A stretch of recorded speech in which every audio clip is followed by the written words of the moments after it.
Alright, here we are doing another response to the comments. Hopefully the camera keeps running this time. Take 3. Let's see, so first question is on a 99 Corolla 1.6 with ABS, what is the life of the rotors or brake discs? On those, there's not a set mileage on them that you should expect. It all depends on the use of the vehicle and the rotors themselves. Some rotors are better than others, they're going to last longer. You just got to make sure and measure them and see that they're within spec or have enough room to machine them if you need to resurface and reuse them. And the specs are going to be stamped right on the rotors on there. Let's see. Then the next question is going to be about cleaning the engine bay on the Accord. If this would apply to the same on a TL, an accurate TL. It's just the same. There's no significant difference on those cars. Honda, Acura, same thing. Next question is going to be, let's see, asking about timing chain and oil pump on the 03 to 07 Accord. I think we're a long way from needing to do that. Unfortunately, I don't think that's something we're going to address anytime soon, because those usually last for the life of the vehicle. I don't know if this is the high mileage car. I'm guessing. Let's see. Next question: 98 to 02 Accord. Determining the tension on the drive line. We really just do that on feel. Yeah, it is something you want to be careful with. If it's too loose, they're going to slip. If it's too tight, it could ruin accessories. So they do sell some sort of gauge to check the tension. You can look for that at a parts store, a good parts store with a good tool selection. I don't know because I don't have one. Sorry, not a lot of help there. But let's see, 94 to 97 distributor O-ring. Asking if this is the reason why you can't go past 3,000 RPM.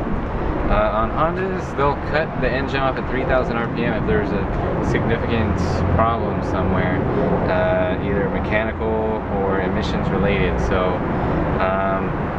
it's possible there's an issue with the distributor, but definitely not something simple like the O-ring. I'm thinking you should have a check engine light, so definitely we want to scan it for codes and see what's going on. Yeah, bucking when it's shifting into gears. There's something definitely going on. Could be something as simple as a vacuum, but you gotta check that out. Let's see. Oh, question on the 98 to 02 door lock actuator, but they can't physically lock the door by pushing the button. I'm thinking it could be that the lock itself, the actual mechanical lock, is jammed up, or it could be a problem with the linkage that connects the button and the actuator to the lock. Could be something like that too, but you probably have to rip that door panel up and figure that out. Let's see. Question, can we do a valve adjustment on the 8th generation Corolla? We'll probably do that sometime soon. Let's see, both Corollas are getting up there in mileage, so we'll have to work on that one. We've got a 98 and an 01, so probably both of those need that addressed. Let's see, next is a question about putting the wrong key on the harmonic balancer. Basically the question, what it boils down to is, can you take out the harmonic balancer? Basically, is it pressed on and do you need special tools? I think is what the question is. You can actually just pull them off. It might take a couple of screwdrivers behind it and applying even pressure to slide it out. But yeah, those are just slid on. They're not pressed on, doesn't use any special pullers to take it out. Let's see, 04 Accord, front brake rotors are warped. Gonna change them soon. Saw that the front pads, that will get a mount on them. Should they change the pads as well? I would probably just change the pads because they're pretty cheap. Probably not absolutely necessary, but like I said, I would just personally do that, personal preference. Let's see, 2005 Accord. VTEC solenoid gasket was changed, and after just a year it's leaking again. I would ask the question, is it the original from Honda? Probably wouldn't trust an aftermarket gasket on something like that. I don't even know if they make them. But you probably just have to remove it and take another look at it and see what exactly caused that. Maybe the gasket's deteriorated or somehow got pinched or damaged in the process of installation. Let's see, next question is going to be about driving cycles. Trying to get ready for a smog. Let's see, the ECU is not reading the O2 sensors and the cat. Usually when the car goes into closed loop mode, once it's warmed up, it should be reading the O2 sensors fine. I don't know when exactly. Oh no, it did say when this issue started. It looks like when the battery was unplugged. Drove the car 50 miles. Stop and go on highway. That's a good way to go through the drive cycles. Park it, let it cool off, do it again. I don't know if there's an electrical issue going on. If the O2 is not even being acknowledged. Sounds like the car is stuck in open loop mode. Some people would call it. Basically, as if it's not even warmed up. Not sure what that would be, to be honest.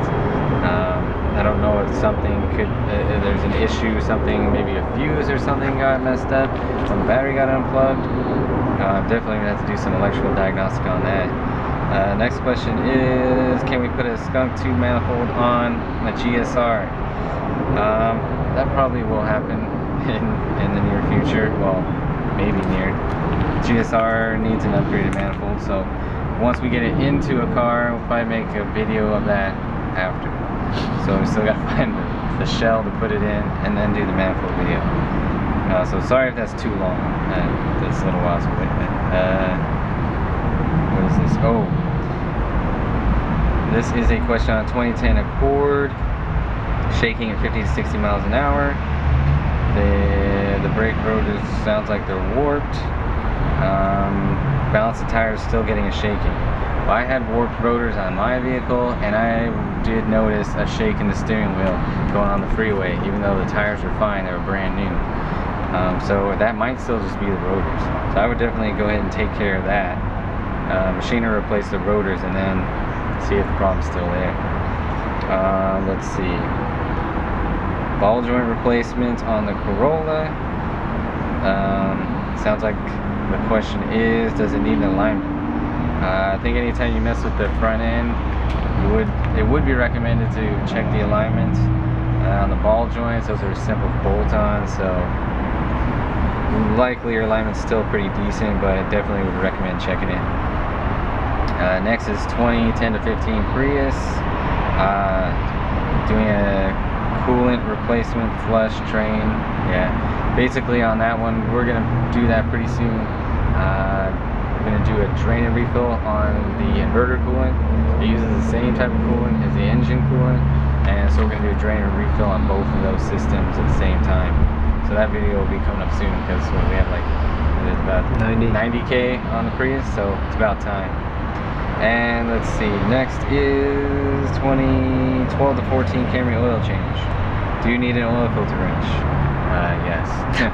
Those, especially if it's one of the models that has a plastic housing, you gotta be really careful with those. You don't want to just put any wrench on that. If you damage the housing, I think the dealer sells it for 40 or 50 bucks. So that's right there. That's like double or tripling the cost of your oil change. Let's see, next question, 03 to 07 spark plugs. Let's see, torque specs. Asking if you do need to use a torque wrench.